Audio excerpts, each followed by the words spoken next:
नमस्कार, रिपोर्ट राजस्थान में आप सभी का स्वागत है। मैं हूं प्रशंसा।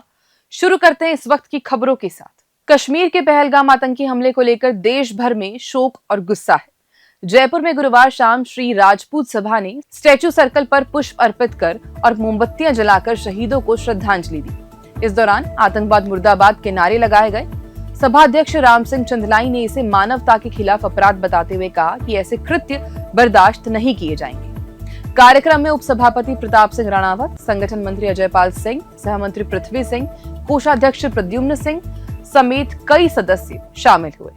घटना कश्मीर में हुई है, उसको लेकर पूरे देश में आक्रोश है। जयपुर में किस तरह का आयोजन है? जयपुर में जगह जगह लोगों में आक्रोश है, दुख है और एक बहुत बड़ा चिंता का विषय है, क्योंकि आज अगर हम एक नहीं हुए, हिंदू जागृत हो गया है और हिंदू देख रहा है कि आज हम बटेंगे तो कटेंगे, और ये सीधा सीधा उदाहरण कश्मीर में देखने को मिला है। हिंदू जागृत हो गया है, हिंदू अगर एक नहीं हुआ तो आगे इसी तरह की घटनाएं कश्मीर में क्या पूरे हिंदुस्तान में होने लगेंगी। इसलिए समय रहते जाग जाएं, और साथ ही साथ मैं ये कहूंगी कि आर्थिक रूप से इनकी रीढ़ की हड्डी तोड़िए। आर्थिक रूप से इनकी रीढ़ की हड्डी तोड़ेंगे तो अपने आप इन ऐसे आतंकियों को, जिहादियों को, उनका रास्ता पाकिस्तान की तरफ दिखेगा।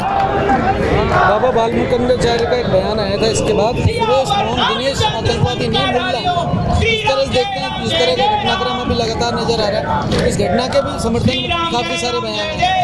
बिल्कुल, बाबा मुकुंदाचार्य जी ने बिल्कुल सही कहा है और मैं समर्थन करती हूँ उनका। मैं ही क्या, पूरे भारतवर्ष में और पूरे राजस्थान में हम सब समर्थन करते हैं उनकी बात का। पहलगाम की घटना के लिए कोई शब्द नहीं है। हमारे देश के 150 करोड़ लोग सिर्फ इंतज़ार कर रहे हैं और पूरा विश्वास है कि हमारे आदरणीय प्रधानमंत्री नरेंद्र मोदी जी ने आतंकवाद की समाप्ति का जो आह्वान किया है उसमें देश उनके साथ है और हम उनका इंतज़ार कर रहे हैं। सर, देश में आक्रोश है, दुख भी है तो आक्रोश भी है। खून का बदला खून से लिया जाएगा। देखिए, हमारे देश की ये भावनाएं इस तरह की हैं नहीं कि खून का बदला खून से लेंगे, ये करेंगे, वो करेंगे। हम लोग चाहते हैं आतंकवाद को जड़मूल से ख़त्म कर दिया जाए। इसके लिए कुछ भी करना पड़े। पाकिस्तान तो छोटी चीज़ है। पाकिस्तान तो राजस्थान को अगर सन्नद्ध कर दिया जाए तो अकेला राजस्थान पर्याप्त है पाकिस्तान के लिए। ये विषय ऐसा है जिसको बहुत सारे देशों की सह हो सकती है। किस तरह से वहाँ तक पहुँच पाए, कैसे उन्होंने एक साथ आधे घंटे तक के करीब गोलियां मारते रहे, सारा देश स्तब्ध है।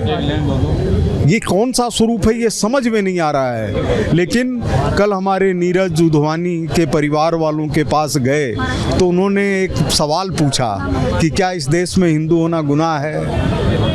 अगर भारत में हिंदू होना गुनाह है तो फिर कहाँ जाएंगे हिंदू? ये देश हिंदुओं का है, हिंदुओं का रहेगा। देखिए, देश ने कैंडल मार्च निकाला है। ये पूरे देश के अंदर एक आक्रोश है और उस आक्रोश को शब्दों के अंदर जो बयान किया है वो हमारे देश के प्रधानमंत्री जी ने बयान किया है। और उन्होंने कहा है आज ही कि ये जो आतंकवादी, और केवल आतंकवादी नहीं, इन आतंकवादियों के पीछे जो इनके आका हैं उनके ऊपर प्रहार किया जाएगा। जब से मोदी जी के नेतृत्व में देश के अंदर सरकार आई है तब से जब आतंकवादी हमला हुआ है उनको मुंहतोड़ जवाब मिला है। और इस बार मोदी जी ने और पूरे देश ने तय किया है कि इस बार ऐसा इलाज किया जाएगा जो दोबारा कभी आतंकवादियों को अपना सिर उठाने की हिम्मत नहीं होगी। भारत माता की जय। रामायण, इसका हनुमान चालीसा का सामूहिक पाठ रखा है, किस तरह का आयोजन है उसी विषय में भी चर्चा। देखिए, ये जो संत महात्मा हैं पूरे देश के अंदर वो अपने अपने स्तर के ऊपर बहुत बड़ा आयोजन कर रहे हैं। उसी तत्वावधान के अंदर यह कार्यक्रम 3 मई को रखा गया है रामलीला मैदान के अंदर।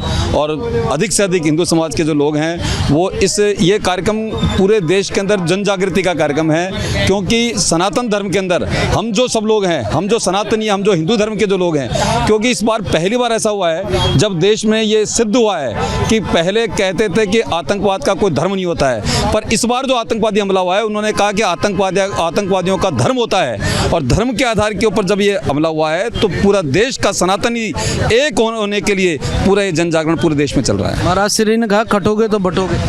पूरे देश के अंदर बिल्कुल यह आवाज़ है, और यह हमारे योगी आदित्यनाथ जी के वहाँ से जब ये नारा चालू हुआ और पूरे देश के अंदर इन्होंने पूरे देश ने इसको धारण कर लिया है कि हम जाति के आधार पे, धर्म और अपने भाषा के आधार पे अगर हम बटेंगे तो हम वास्तव में इस देश को कमज़ोर करेंगे। हम सब लोग एक होकर के और सनातन की रक्षा करने के लिए आगे बढ़ेंगे। कश्मीर के पहलगाम में आतंकी हमले के बाद देश भर में गुस्सा है। जयपुर सांसद मंजू शर्मा ने रिपोर्ट भारत से बातचीत में कहा कि अब भारत आतंकवाद को बर्दाश्त नहीं करेगा। उन्होंने कहा कि प्रधानमंत्री मोदी के नेतृत्व में पाकिस्तान को जल्द करारा जवाब मिलेगा और आतंकवाद के खिलाफ कड़े कदम उठाए जाएंगे। उन्होंने इस हमले को सनातन संस्कृति पर हमला बताते हुए हिंदुओं से एकजुट होने की अपील और आतंकी मानसिकता के खिलाफ मिलकर खड़े होने का आह्वान किया। राजधानी जयपुर में कश्मीर में हुए आतंकवादी हमले के खिलाफ आक्रोश दिखाने के लिए तमाम जयपुरवासी हमारे साथ यहाँ इस समय मौजूद हैं। हम इस समय जयपुर के स्टेच्यू सर्किल पे हैं। हमारे साथ बातचीत के लिए जयपुर सांसद मंजू शर्मा जी हैं। मंजू जी, आतंकवादी की जो घटना थी निंदनीय है, पूरे देश में जिस तरह का माहौल है किस तरह से देखते हैं? बिल्कुल, पूरा देश आज इस घटना को लेकर जो कायरतापूर्ण घटना घटी है, दुर्घटना घटी है, उसको लेकर पूरा देश दुख में है, शोक में है। इतने सारे निर्दोष लोगों की हत्याएं ये पूछ करके, नाम पूछ करके जो करी गई हैं, तो कहीं ना कहीं कुछ जो आतंकवादी हैं, जो ये दुष्कृत्य करने वाले हैं, उनकी विचारधारा को, उनकी मानसिकता को दर्शाती है। और पूरा देश इनके परिवारों के साथ उनकी संवेदनाएं हैं और मृत आत्माओं को श्रद्धांजलि पूरा देश आज दे रहा है। और पूरे देश में आपने सही कहा कि उद्वेगता है, उग्रता है, और सब लोग चाहते हैं कि इसका जो भी जिन लोगों ने भी इसको ये कृत्य किया है उनको दंड मिलना चाहिए, खात्मा होना चाहिए एक तरीके से। तो हमारे आदरणीय प्रधानमंत्री नरेंद्र भाई मोदी जी ने इस घटना को गंभीरता से लिया है और अपना दौरा बीच में निरस्त करके आए हैं, और आते एयरपोर्ट पे ही उन्होंने इस विषय को लेकर के चर्चाएं की हैं, और तुरंत ही उन्होंने जो कल 5 फैसले दिए हैं आतंकवाद की कमर तोड़ने के लिए, काफ़ी महत्वपूर्ण है। चाहे हम जल सिंधु समझौते की बात करें, पाकिस्तान के वीज़ा रद्द करें, पाकिस्तानी जो यहाँ रह रहे हैं उनको तुरंत देश छोड़ने की बात करें, उनके कमीशन में स्टाफ को कम करने की बात करें, इस तरह के जो 5 फैसले उन्होंने लिए हैं वो अति महत्वपूर्ण रहेंगे इसमें। और आज भी उन्होंने बिल्कुल आतंकवाद की कमर तोड़ने के लिए जो भी कोई कार्रवाई करनी पड़ेगी वो करेंगे। और हमारे नीति है भारतीय जनता पार्टी की कि आतंकवाद को जीरो टॉलरेंस की नीति पर चलेंगे, और कोई ना कोई अच्छा क्रिकेट खेलने के लिए भी माना किया, पाकिस्तान से किसी तरह के भी संबंध रखने के बाद को ख़त्म करने के बाद, और इस आतंकवाद की विचारधारा को पूरी दुनिया ने इसके विरोध में खड़े हैं और हिंदुस्तान के साथ में खड़े हैं कि ये, क्योंकि आतंकवाद कहीं भी हो, किसी भी देश में हो, वो नुकसान ही करने वाला है, उसको विरोध में सब खड़े हैं। और कोई ना कोई नहीं, मैं बताना चाहूँगी आपको कि कुछ ना कुछ ऐसा आपको देखने को मिलेगा जो पिछली बार भी 2 बार टिकमेन पाकिस्तानी। तो ये थी हमारे साथ सांसद मंजू शर्मा जी, जिन्होंने कहा कि पूरा देश इस घटना को लेकर एकजुट है और निश्चित रूप से जल्दी केंद्र सरकार इस पर कोई ठोस कदम उठाएगी। लोकेश नागर, रिपोर्ट भारत, जयपुर। पहलगाम आतंकी हमले के बाद जैसलमेर में हाई अलर्ट जारी किया गया है। बीएसएफ ने सीमा पर चौकसी बढ़ाई है और अतिरिक्त जवान तैनात किए गए हैं। जैसलमेर पुलिस ने शहर में फ्लैग मार्च किया और होटल, गेस्ट हाउस में ठहरे यात्रियों की जांच शुरू कर दी। ड्रोन और सीसीटीवी से संदिग्ध गतिविधियों पर नजर रखी जा रही है। सभी एंट्री पॉइंट्स पर तलाशी ली जा रही है और बॉर्डर इलाकों में गश्त बढ़ा दी गई है।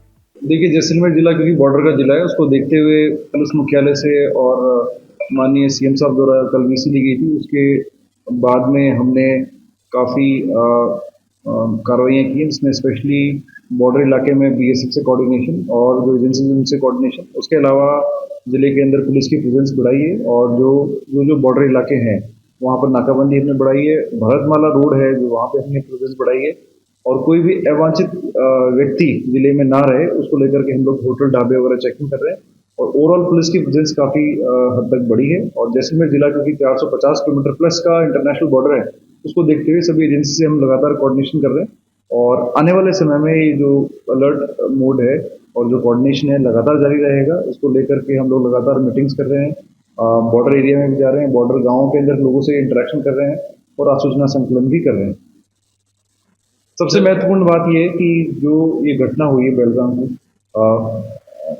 उसको लेकर के सभी लोगों में रोष है, परंतु मैं आपके चैनल के माध्यम से ये रिक्वेस्ट करूंगा किसी भी प्रकार का कोई ऐसी कमेंट सोशल मीडिया पर ना करें जो अपराध की श्रेणी में आता हो। सभी लोगों को इस घटना पर काफ़ी गुस्सा है, परंतु जो आपसी सौहार्द वो बना रहे और कानून का कोई प्रकार से उल्लंघन ना हो और किसी प्रकार का कोई अवांछित कमेंट सोशल मीडिया पे ना हो, उसको लेकर के हमने स्पेशल। भीलवाड़ा जिले के हमीरगढ़ में आज सुबह एक युवक की दर्दनाक मौत हो गई। युवक की मौत ट्रेन की चपेट में आने से हुई। उसका शव अजमेर रेल मार्ग पर जुबली पेट्रोल पंप के पास मिला। घटना की सूचना मिलने पर हमीरगढ़ थाना और जीआरपी पुलिस मौके पर पहुंची। पुलिस ने शव को कब्जे में लेकर सरकारी अस्पताल भेजा। हमीरगढ़ थाने के दीवान शिवराज सिंह के अनुसार युवक ने उदयपुर से जयपुर जा रहे इंटरसिटी एक्सप्रेस के आगे लेटकर जान दी। ट्रेन घटना के बाद वहीं रुक गई। मृतक की पहचान मंगरोप निवासी आरिफ मोहम्मद 28 वर्ष के रूप में हुई, जिनके पास से आधार कार्ड मिला। पुलिस ने परिजनों को सूचना दी है। पुलिस का कहना है कि अभी तक खुदकुशी के कारणों का पता नहीं चल सका। शव का पोस्टमार्टम कर जांच जारी है। ट्रेन को घटना के बाद अपने गंतव्य के लिए रवाना कर दिया गया। पहलगाम हमले को लेकर बीज बायला मंडी में रोष, सर्व समाज ने किया प्रदर्शन। जम्मू कश्मीर के पहलगाम में आतंकी हमले से मारे गए पर्यटकों को लेकर श्रीगंगानगर में गुस्सा देखा गया। कई सामाजिक संगठनों ने धान मंडी में 2 मिनट का मौन रखकर श्रद्धांजलि दी। इसके बाद उप तहसीलदार के माध्यम से राष्ट्रपति और प्रधानमंत्री को ज्ञापन सौंपा, जिसमें आतंकवादियों के खिलाफ कड़ी कार्रवाई की मांग की। सर्व समाज ने कहा कि पाकिस्तान को उसकी ही भाषा में जवाब देना चाहिए और पीओके को जल्द से जल्द भारत का हिस्सा बनाना चाहिए। उन्होंने यह भी कहा कि आतंक का कोई धर्म नहीं होता और पहलगाम में धर्म के आधार पर पर्यटकों को मारा गया। सभी ने सरकार से कठोर कार्रवाई की उम्मीद जताई और कहा कि जनता सरकार के किसी भी फैसले के साथ है। आज से 2 दिन पूर्व जो घटना हुई है, आतंकवादी घटना, वो अस्वीकार्य है, देश आहत है और केंद्र सरकार से हम मांग करते हैं कि जो इस तरह की घटना है उसको रोका जाए, आतंकवाद का सफाया किया जाए, आतंकवादियों का सफाया किया जाए और ऐसा कड़ा जवाब दिया जाए कि ऐसी पुनरावृत्ति नहीं हो देश में। ये देश शांतिप्रिय देश है, यहाँ के हिंदुओं के साथ जो ज्यादती हुई है वो अस्वीकार्य है। हम सरकार से मांग करते हैं कि आज सरकार मजबूत है और कड़ा जवाब दिया जाए, चाहे वो पाकिस्तान है, चाहे आतंकवादी है, चाहे किसी जाति धर्म के हों। जल जीवन मिशन घोटाले में बड़ी कार्रवाई हुई है। ईडी ने कांग्रेस नेता और पूर्व मंत्री महेश जोशी को गिरफ्तार कर लिया। करीब 900 करोड़ के इस घोटाले में ईडी ने 6 घंटे की पूछताछ के बाद उन्हें पकड़ा। गिरफ्तारी के बाद महेश जोशी ने कहा कि मेरी पत्नी मरणासन में है, मुझे फंसाया जा रहा है, मैंने कोई गड़बड़ी नहीं की। कोर्ट ने उन्हें 4 दिन की ईडी रिमांड पर भेज दिया है। अब ईडी उन्हें दस्तावेजों के साथ जलदाय विभाग और उनके घर भी ले जा सकती है। बता दें, इस घोटाले में 2 कंपनियों ने फर्जी दस्तावेज देकर करोड़ों के टेंडर हासिल किए थे। जांच अब सीबीआई तक पहुंच गई है और इस मामले ने न सिर्फ जल जीवन मिशन की पारदर्शिता पर सवाल खड़े किए हैं, बल्कि राजस्थान की राजनीति में भी हलचल मचा दी है। मुझे बिना किसी आरोप के मेरे खिलाफ केस बनाया गया है। मैंने कोई गड़बड़ी नहीं करी, मैंने किसी से पैसा नहीं लिया। जिन लोगों के खिलाफ मैंने कार्रवाई करी है उनके बयान लेके मेरे खिलाफ केस बनाया गया है। लेकिन देश के कानून पे मुझे विश्वास है, कानून न्याय करेगा। थालड़का गांव को रावतसर पंचायत समिति में शामिल करने के प्रशासनिक निर्णय के खिलाफ ग्रामीणों में नाराजगी है। शुक्रवार को गांव की चौपाल पर हुई बैठक में ग्रामीणों ने इस निर्णय का विरोध करते हुए इसे अव्यवहारिक बताया। ग्रामीणों का कहना है कि उनकी तहसील नोहर है और राजस्व मंडी, पंचायत समिति व उपखंड से जुड़े सभी कार्य नोहर में ही होते हैं। ऐसे में रावतसर पंचायत समिति से जोड़ना जनहित में नहीं। ग्रामीणों ने रावतसर उपखंड अधिकारी संजय कुमार को ज्ञापन सौंपकर मांग की कि थालड़का को यथावत नोहर पंचायत समिति में ही रखा जाए। रावतसर थाना पुलिस ने शुक्रवार को नाकाबंदी के दौरान एक युवक को 6.48 ग्राम हेरोइन के साथ गिरफ्तार किया। थाना प्रभारी रामचंद्र कस्वा ने बताया कि यह कार्रवाई रावतसर से हनुमानगढ़ जाने वाली 5 KWD सड़क तिराहे पर की गई। नाकाबंदी के दौरान एक संदिग्ध बाइक सवार युवक पुलिस को देखकर भागने लगा, लेकिन हड़बड़ी में उसका संतुलन बिगड़ गया और बाइक गिर गई। पुलिस ने उसे दबोच लिया। पूछताछ में आरोपी ने अपना नाम सुरेंद्र कुमार उर्फ गोगा उर्फ गोगिया पुत्र बनवारी लाल नायक, निवासी वार्ड नंबर 3 रावतसर बताया। तलाशी के दौरान उसके पास से 6.48 ग्राम चिट्टा बरामद हुआ। पुलिस ने एनडीपीएस एक्ट के तहत मामला दर्ज कर आरोपी को हिरासत में लेकर बाइक भी जब्त कर ली है। जिले में अवैध खनन पर प्रशासन ने सख्त कार्रवाई करते हुए अब तक 12 प्रकरण दर्ज किए। इसमें 194.60 मीट्रिक टन खनिज जब्त कर 7.94 लाख रुपए की शास्ति वसूली गई। मुख्यमंत्री भजनलाल शर्मा के निर्देश पर यह अभियान चलाया गया। जिला कलेक्टर की अगुवाई में निगरानी समिति की बैठक भी हुई। रावतसर, पल्लू, नोहर, भादरा और पीलीबंगा में अभियान चलाकर जिप्सम, ईंट मिट्टी और मैसनरी स्टोन से जुड़े मामलों में शास्ति वसूली गई। विभाग ने बताया कि अभियान आगे भी जारी रहेगा। हमारे साथ बने रहने के लिए धन्यवाद। देखते रहें रिपोर्ट राजस्थान।